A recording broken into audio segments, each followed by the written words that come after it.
ఇటీవల దేశ ప్రధాని నరేంద్ర మోడీ హైదరాబాద్ వచ్చిన పర్యటనలో తెలంగాణ, ఆంధ్ర, కేరళ, కర్ణాటక, మహారాష్ట్ర, హర్యానాలో పెట్రోలు పొదుపు చేయాలని మాట్లాడారు. ఎందుకు పొదుపు చేయాలి? ఈ రాష్ట్రాలే, మిగతా రాష్ట్రాలలో ఎందుకు పొదుపు ఉండద్దు?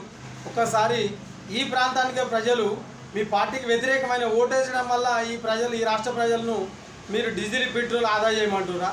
మరి రైతులు ఎట్లా బతకాలి? వాళ్ళకు దున్నాలంటే డీజిల్ కావాలి, రైతు బావి కాడికి పోవాలంటే పెట్రోల్ కావాలి, వంట గ్యాస్ ఇంత తల్లి వంట చేయాలి, మా అమ్మనో మా పెద్దమ్మనో చిన్నమ్మనో మరి మా ఈ ప్రాంతానికి సంబంధించిన ప్రజలు వంట చేసుకోవాలంటే గ్యాస్ కావాలి.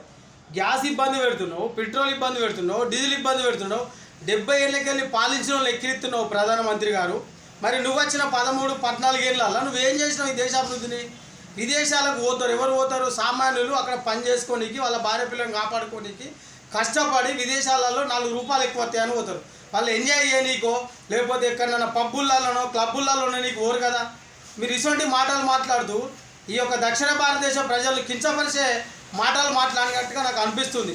మీ మనసు మార్చుకొని దక్షిణ భారతదేశంలో ఉన్న ప్రజలకు, ఎందుకంటే మీ బీజేపీకి వ్యతిరేకంగా ఉన్నారు కాబట్టి ఈ దక్షిణ భారతదేశ ప్రజలు మీరు మరి ఎంత ఇబ్బంది పెట్టేందుకు మీరు ఏం చేయాలనుకుంటున్నారో మీరు ఆలోచన చేసుకోకపోతే రానున్న తరుణంలో మిమ్మల్ని చెంపదెబ్బ కొట్టి మిమ్మల్ని దించడానికి రెడీ ఉన్నారు.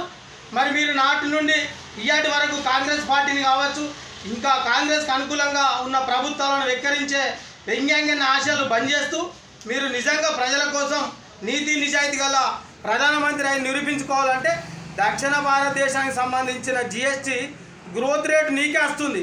భారతదేశాన్ని కాపాడేది దక్షిణ భారతదేశం. దక్షిణ భారతదేశానికి నీ పైసలు ఖర్చు పెడతలేవే. కాంగ్రెస్ నాయకులు విమర్శిస్తూ, దక్షిణ భారతదేశ ప్రజలను విమర్శిస్తూ కించపరిచే మాటలు మానుకోకపోతే నీ బీజేపీ పాలనకు కావచ్చు, నీ ఎన్డీఏ పాలనకు కావచ్చు తగిన గుణపాఠం అని చెప్పే రీతిలో పెట్రోల్, డీజిల్ మీద మాట్లాడిన మాటలే ఈ దేశ ప్రజలకు చేస్తుంది. ఆలోచిస్తారు. పశ్చిమ బెంగాల్లో కూడా నువ్వు మోసం చేసినావు. మోసం చేసి గెలుచుడు బంద్ చేసి నీతి నిజాయితమైన పాలన చేస్తూ కాంగ్రెస్లో ఉన్న మిగతా ఏ పార్టీలు ఉన్నా రాముడిని గౌరవిస్తాం, దేవుణ్ణి గౌరవిస్తాం. భారతదేశంలో భారత రాజ్యాంగమే ఈ దేశ ప్రజలకు అవసరం. అదే రకంగా పెట్రోల్, డీజిల్ కూడా అవసరం.